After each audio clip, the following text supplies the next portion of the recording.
Ang hirap ng exam, no? May kati, tapos ikaw na naman yung highest. Mahirap naman talaga. Alam mo bang habang nag-review ako, nagtitinda ako sa tindahan namin, 2 hours na lang tulog. 2 hours lang tulog mo, tapos ganyan ka-fresh? Ka talaga, te. Ay, alam mo kung ano talaga yung hindi, Ikaw na talaga ang... Class, valedictorian natin ngayon ay si... Sino kayo? Jonah! Sabi ko sa iba, ikaw yung valedictorian natin Pero sa sa college, magkasama pa rin tayo or same tayo ng school. Bakit? Magdodoktor ka rin? Hindi, te. Takot nga ako sa dugo pag dodoktorin mo pa ako. Ikaw, magdodoktor ka? Oo, pangarap ko yun Tapos mag-work ako sa ibang bansa. Sa US or sa Canada. Tapos magpapayaman ako ng sobra. Te, pag mayaman na mayaman ka na, ilibre mo ako Oo naman, te. Ililibre kita palagi. Dapat lang. Pero bakit gusto mo sa ibang bansa magtrabaho? Pwede naman dito sa atin Para mabilis makaipon. Di naman kasi well compensated yung mga health workers natin dito sa Pilipinas Okay, tara. Mag-celebrate tayo dahil ikaw yung valedictorian natin. Treat ko. Hindi ako pwede, B. Kailangan ko nang umuwi kasi magbabantay pa ako ng tindahan namin Ma, aakyat po kayo ng stage. Valedictorian po ako ngayon. Totoo ba na?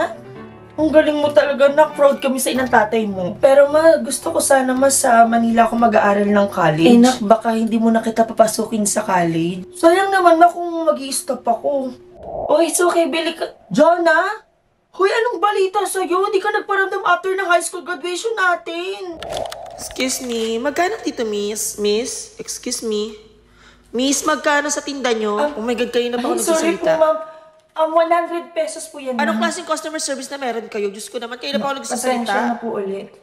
Ma'am, baka pwedeng payagan niyo po muna ako mag-exam. Promise po, pagkasahod ko po bukas, magbabayad po talaga ako ng mga kulang Pasensya na po. talaga, hindi talaga ina-allowed ng admin. Bayaran mo muna daw yung balance mo.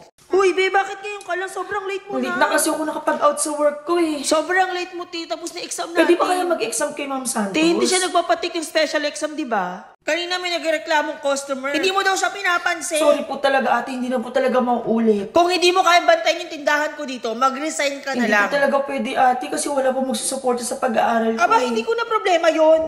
Kamusta ka na, Jonah? Or should I say, Doc Jonah? Ito, okay lang. Dito ako nag-work ngayon. Dito sa palengke, so may klinik ka dito? Hindi. May festo kasi kami dito sa palengke. Dito ako nagtitinda.